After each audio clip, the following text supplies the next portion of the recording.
Hello everyone, स्वागत है आपका अपने यूट्यूब चैनल बीएड कोर्स में। मैं डॉक्टर नीलिमा आज इस वीडियो में चर्चा करूंगी गणितीय निर्योग्यता, जिसे कि डिस्कैलकुलिया के नाम से भी जाना जाता है। यह गणित से संबंधी अक्षमता है। यह बीएड के कोर्स 10 जो कि सेकेंड ईयर का कोर्स है और फर्स्ट ईयर का कोर्स 3 का एक टॉपिक है। अगर आप बीएड के सिलेबस के विषय में जानना चाहते हैं तो डिस्क्रिप्शन बॉक्स में लिंक दिया हो, वहाँ जाकर आप देख सकते हैं। वहाँ आपको बीएड के नोट्स भी उपलब्ध हो जाएंगे। और अगर आप मेरे चैनल पर नए हैं तो सब्सक्राइब करके बेल आइकन दबा सकते हैं, जिससे कि आपको मेरे आने वाले वीडियो के नोटिफिकेशंस मिल सके। तो आइए शुरुआत करते हैं। गणितीय निर्योग्यता या गणितीय समझ में दोष, जिसे कि डिस्कैलकुलिया के नाम से भी जाना जाता है। ये डिस्कैलकुलिया एक अधिगम निर्योग्यता है, यह कोई बीमारी नहीं है। इसके अंतर्गत इस निर्योग्यता से जो बालक ग्रसित होते हैं वे गणितीय अंकों चिन्हों को पहचानने में असमर्थ होते हैं, गणितीय समस्याओं का समाधान करने में असमर्थ होते हैं। गणितीय निर्योग्यता में उन सभी गणितीय निर्योग्यताओं को सम्मिलित किया जाता है जो कि डिस्कैलकुलिया के छात्रों को सामान्य छात्रों से पृथक करते हैं। अर्थात ये छात्र जो सामान्य छात्र हैं उससे अलग होते हैं, इनमें कुछ जो दोष पाया जाता है ये इन्हें सामान्य छात्रों की श्रेणी से अलग श्रेणी में रखते हैं। डिस्कैलकुलिया शब्द जो है यह दो शब्दों के से मिलकर बना है, डिस और कैलकुलिया। डिस शब्द ग्रीक भाषा से लिया गया है जिसका अर्थ है बुरी तरह या बुरे प्रकार से, और कैलकुलिया शब्द लैटिन भाषा से उत्पन्न हुआ है जिसका अर्थ होता है गणना। इस प्रकार डिस्कैलकुलिया बुरी तरह से किए जाने वाले गणना कार्यों से संबंधित है, किंतु वर्तमान में इसमें अनेक प्रकार की गणितीय निर्योग्यताओं को भी सम्मिलित किया गया है। जैसे केवल गणना ही नहीं, जोड़ घटाव गुणा भाग या चिन्हों को नहीं पहचानना या फिर अंकों को नहीं पढ़ पाना, गणितीय समस्याओं का समाधान नहीं कर पाना, ये सभी डिस्कैलकुलिया के अंतर्गत सम्मिलित किया जाता है। डिस्कैलकुलिया की परिभाषा देते हुए प्रोफेसर एस.के. दुबे ने कहा कि गणितीय विकलांगता छात्रों की उन अकुशलताओं एवं अयोग्यताओं की ओर संकेत करती है जो कि सामान्य छात्र से उन छात्रों को पृथक करती है तथा उनमें सुधार की अपेक्षा एवं संभावनाओं को प्रकट करती है, तथा इसका संबंध वातावरणीय एवं वंशानुगत कारणों से होता है। अर्थात इन्होंने भी बताया कि जो गणितीय अकुशलता अयोग्यता है वही डिस्कैलकुलिया है, और यह जो योग्यता है यह उन्हें सामान्य छात्रों से अलग श्रेणी में रखती है, ऐसे बच्चों को, डिस्कैलकुलिया से ग्रसित बच्चों को। अब हम देखते हैं कि गणितीय अयोग्यता की पहचान एवं लक्षण क्या है, किस प्रकार से हम डिस्कैलकुलिया से ग्रसित बच्चों को पहचान सकते हैं। गणितीय अयोग्यता की पहचान प्राथमिक एवं बाल्यावस्था में ही हो जाती है। इसके लक्षणों के आधार पर ही शिक्षक द्वारा ऐसे बालकों की पहचान की जा सकती है, और इनके लक्षण कुछ इस प्रकार हैं। नंबर 1 है अंगणितीय योग्यता का अभाव। इसमें छात्र गणित की क्रियाओं को करने में कठिनाई का अनुभव करता है, जैसे कि गुणा के स्थान पर जोड़ कर देता है और जोड़ने के स्थान पर गुणा कर देता है। जैसे कि 3 × 3 9 होता है, परंतु गणितीय अक्षमता से पीड़ित बालक 3 + 3 = 6 कर देता है। तो इस तरह से छात्रों में जोड़ गुणा घटाव इत्यादि से संबंधित जो भी कार्य होते हैं उनको करने में वो गलतियां करते हैं। नेक्स्ट है चिन्हों को पहचानने का अभाव। डिस्कैलकुलिया से ग्रसित छात्र गणित के चिन्हों जैसे प्लस, इंटू, माइनस और डिवाइडेड, स्लैश इत्यादि को भी ठीक से नहीं पहचान पाते हैं तथा जोड़ घटाव गुणा भाग करने में भूल जाते हैं। इनकी जो भी गलतियां होती हैं गणितीय समस्याओं के समाधान के लिए, उसका यही कारण होता है कि वे चिन्हों को नहीं पहचान पाते हैं, और सामान्यतः सभी बच्चों में इस प्रकार की कमियां पाई जाती हैं। जो 6 to 7 ईयर तक के बच्चे इसमें कंफ्यूज रहते ही हैं। नेक्स्ट है तुलनात्मक अयोग्यता। ऐसे छात्र आगे पीछे दाएं बाएं आदि में अंतर नहीं कर पाते। साथ ही साथ परिमेय संख्या एवं अपरिमेय संख्याओं का तुलनात्मक अध्ययन नहीं कर पाते, प्राकृत एवं अप्राकृत संख्या का तुलनात्मक अध्ययन नहीं कर पाते, अंकगणितीय अवधारणाओं के बीच भी विभेद नहीं कर पाते हैं। मतलब अंकों से संबंधित जो भी बातें हों उसमें वो कंफ्यूज रहते हैं। नेक्स्ट है नंबर 4, अंकों व चिन्हों की बनावट में विभेद का अभाव। इन छात्रों को अंकों की बनावट के संबंध में भी भ्रम होता है, जिससे ये अनेक प्रकार की त्रुटियां करते हैं, जैसे कि 6 और 9 में अंतर नहीं कर पाते हैं और गलत लिखते हैं।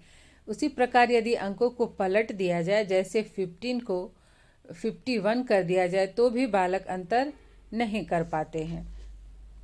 नेक्स्ट है गिनती एवं पहाड़ों को भूलना।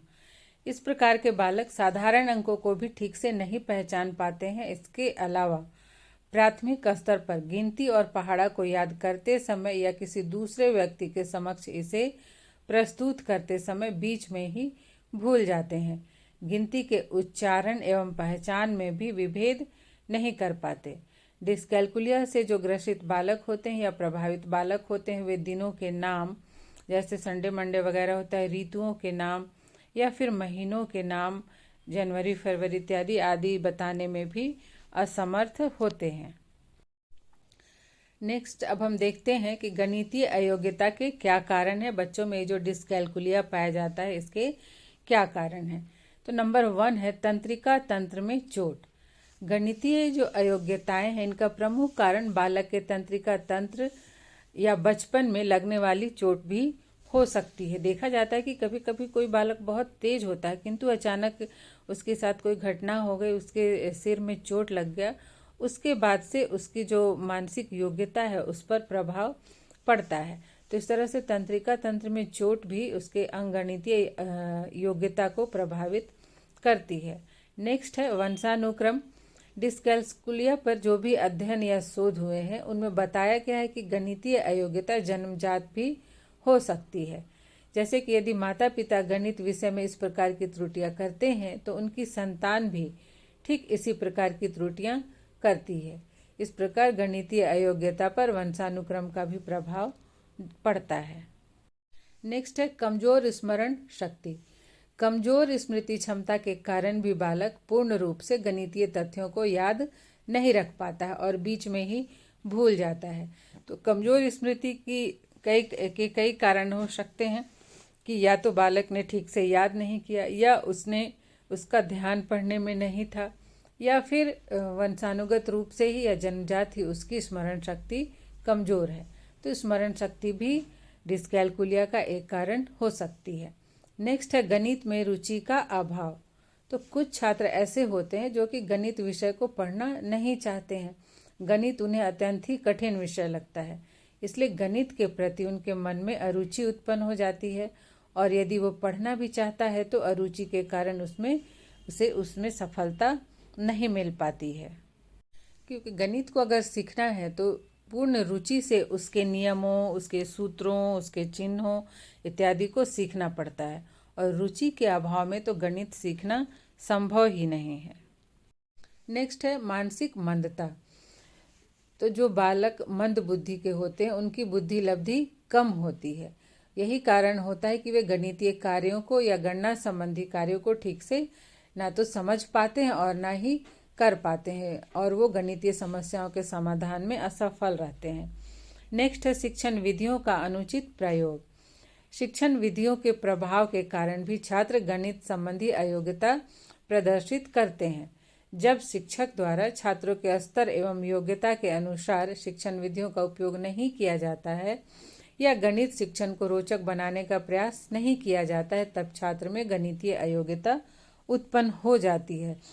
जैसे कुछ टीचर्स होते हैं जो कि केवल सिलेबस कंप्लीट करना ही अपना कर्तव्य मानते हैं। वो गणितीय समस्याओं को कक्षा में पढ़ाने के पश्चात छात्रों के कन्फ्यूजन को दूर करने का प्रयास नहीं करते। तो ऐसे में छात्रों में गणितीय संबंधी अयोग्यता उत्पन्न होना स्वाभाविक है।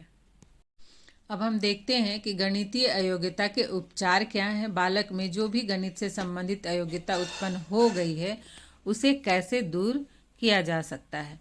तो सबसे पहले है चिकित्सकीय सलाह। यदि बालक के तंत्रिका तंत्र संबंधी दोष के कारण बालक में गणितीय अयोग्यता है, तो इसके लिए शिक्षक को चाहिए कि वह उसके अभिभावक से बात करे, उसे सलाह दे एवं चिकित्सकीय जांच एवं उपचार की व्यवस्था करे। इससे गणितीय अयोग्यता को कम किया जा सकता है या फिर उसे दूर भी किया जा सकता है। तो इस तरह से यदि शिक्षक को लगता है कि सिर में चोट लगने के कारण बालक में ये निर्योग्यता है तो चिकित्सक के उपचार की सलाह बालक के अभिभावक को दे सकता है। नेक्स्ट है गणित शिक्षण को रोचक बनाना। तो यदि बालक में वंशानुक्रम के कारण गणितीय अयोग्यता है तो गणित शिक्षण को रोचक बनाकर एवं उपयुक्त वातावरण द्वारा इस योग्यता को कम किया जा सकता है। क्योंकि अगर कक्षा शिक्षण रोचक हो तो छात्र रुचि लेकर पढ़ेंगे और उसे जो भी पढ़ेंगे उसे याद भी रखेंगे, सीखेंगे भी। नेक्स्ट है विशेष कक्षाएं। तो यदि मानसिक मंदता के कारण बालक में गणितीय अयोग्यता है तो ऐसे बालकों के लिए विशेष कक्षाओं का आयोजन किया जाना चाहिए, जिसमें उनकी समस्या को समझकर उसे दूर करने का प्रयास किया जाना चाहिए। अर्थात जैसे जो बालक मानसिक मंद है वो सामान्य बच्चों के साथ जो कक्षा है उसमें लाभ नहीं उठा पाते, तो इनके लिए विशेष कक्षाओं का आयोजन करना चाहिए, जिसमें इनकी समस्याओं को समझकर और उसके अनुसार उन्हें पढ़ाने का, उन्हें शिक्षण देने का कार्य करके उनकी समस्या को दूर करने का प्रयास किया जाना चाहिए। नेक्स्ट है संसाधन कक्ष। विद्यालयों में गणित से संबंधित संसाधन कक्ष बनाए जाने चाहिए, जहां ऐसे छात्रों को अभ्यास कराने के साथ साथ चिकित्सा सुविधाएं भी प्रदान की जानी चाहिए और समय समय पर चिकित्सकों द्वारा इनका परीक्षण कराया जाना चाहिए। जैसे कि मैथ लैब भी होता है जिसमें कि गणितीय चिन्हों, आकारों से संबंधित मॉडल्स होते हैं। वहाँ बच्चों को उनके माध्यम से उन्हें सिखाया जा सकता है, जो जिन भी चिन्हों को वो पहचान नहीं पाते हैं, जिन कार्यों को जैसे जोड़ घटाव गुणा भाग इत्यादि को वो किताब में नहीं कर पाते हैं, तो उन्हें प्रैक्टिकल रूप में खेल खेल के माध्यम से इन सभी जो भी उनमें योग्यता है उसको दूर करने का प्रयास किया जा सकता है। उन्हें गणितीय चिन्हों, अंकों का उचित ज्ञान दिया जा सकता है। नेक्स्ट है उचित शिक्षण विधियों का प्रयोग। तो गणित शिक्षण का कार्य करते समय शिक्षक को बालकों की आयु, योग्यता एवं क्षमता के अनुसार उचित शिक्षण विधियों का प्रयोग करके गणित शिक्षण में उनकी रुचि उत्पन्न करनी चाहिए और गणित शिक्षण को रोचक बनाने का भी प्रयास करना चाहिए। बालकों को खेल खेल में अर्थात खेल विधि के माध्यम से गणित का शिक्षण देना चाहिए।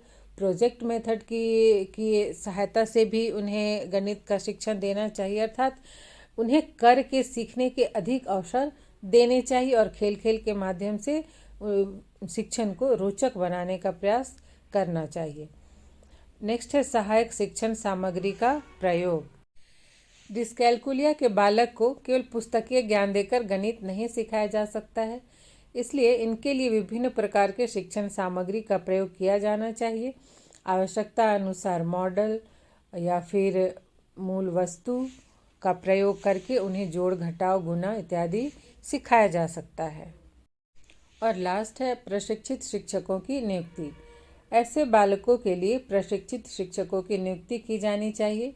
शिक्षक का व्यवहार प्रेम और सहानुभूतिपूर्ण होना चाहिए। बालक की गलती पर उसे मारना या उस पर हंसना नहीं चाहिए, उसे प्रेम पूर्वक सिखाना चाहिए। अर्थात जो भी विशिष्ट बालक होते हैं उनके लिए विशिष्ट रूप से प्रशिक्षित शिक्षक ही नियुक्त किए जाने चाहिए, जो उनके व्यवहारों, उनकी भावनाओं को अच्छे से समझता हो। और शिक्षक को छात्रों से प्रेमपूर्ण और सहानुभूतिपूर्ण व्यवहार करना चाहिए, क्योंकि अगर शिक्षक उन्हें डांटेंगे या फिर उनकी पिटाई करेंगे तो फिर छात्र डर से पढ़ना भी नहीं चाहेंगे, उनके क्लास में भी नहीं आना चाहेंगे। इसलिए उन्हें प्यार से सिखाना चाहिए और उनकी गलती पर उनकी हंसी भी नहीं उड़ाना चाहिए। इससे उनमें कुंठा की भावना घर कर जाएगी, बल्कि सहानुभूतिपूर्ण तरीके से हर एक समस्या का समाधान करने का प्रयास करें। तो डिस्कैल्कुलिया से ग्रसित जो बालक है उनकी समस्याओं को बहुत हद तक दूर किया जा सकता है। उनमें जो भी गणितीय संबंधी निर्योग्यता है उसको दूर किया जा सकता है। तो आज यहीं तक, मिलते हैं नेक्स्ट वीडियो में।